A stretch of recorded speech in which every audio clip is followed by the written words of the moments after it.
Orléans chute de manière assez spectaculaire d'après le baromètre APF de l'accessibilité. Donc ça c'est sur les chiffres sur l'année 2013, on est bien d'accord. Donc on perd quoi, 11 places, c'est ça? On perd 11 places dans le classement, on tombe à la 78e place. 78e place. Comment on peut traduire justement cette chute si vertigineuse en un an? Nous on le traduit par la chute dans le classement est vertigineuse, la note a légèrement progressé de 0,3 points et on le traduit par le fait que les autres villes ont plus bossé que nous, ont été plus loin avec des notes qui ont mieux progressé, du coup nous sont passés devant dans le classement avec le fait qu'on n'a pas avancé sur des points importants que peuvent être par exemple l'accessibilité des écoles. On est toujours limité à 30% d'écoles accessibles alors que la loi en impose 100%. Voilà, ces sujets-là font qu'on ne progresse pas dans le classement. Et pourtant il y a eu une évolution. Vous parlez de progression. De 0,3 points. Ça se joue sur quoi? Ça se joue sur des détails qu'il faudrait reprendre dans le classement, mais j'en ai aucune idée. Donc là, vous allez interroger, vous avez interrogé par le biais d'un questionnaire les différents candidats, donc les candidats au municipal d'Orléans. Qu'est-ce que vous en attendez concrètement?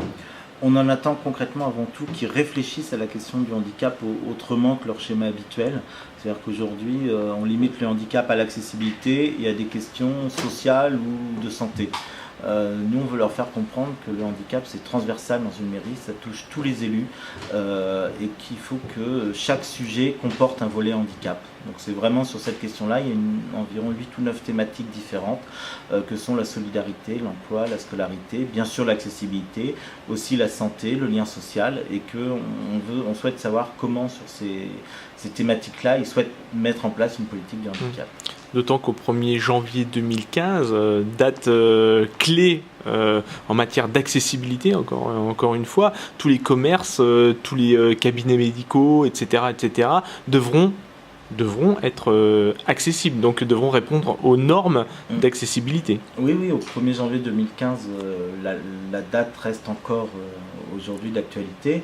L'ensemble des établissements recevant du public, donc petits commerces, cabinets médicaux, paramédicaux, devront être mis en accessibilité.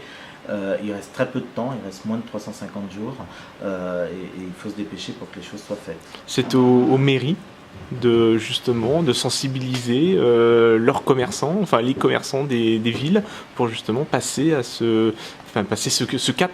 Moi je pense que les mairies ont un grand rôle à jouer d'accompagnement, de sensibilisation, éventuellement comme ça se fait dans certaines villes, d'aide au financement de ces projets-là.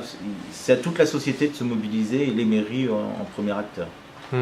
Pourquoi ça n'avance pas finalement? Pourquoi le handicap bien sûr que vous allez me dire il y a eu quand même une légère progression d'après le classement, d'après les chiffres, mais pourquoi le handicap n'est pas mobilisateur et fédérateur finalement?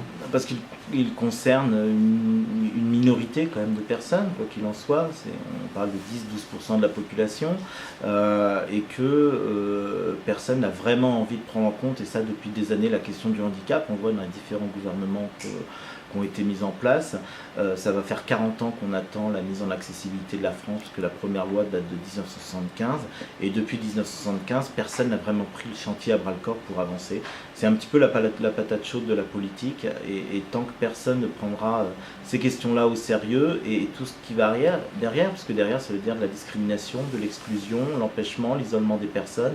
Et toutes ces choses-là sont importantes à prendre en compte.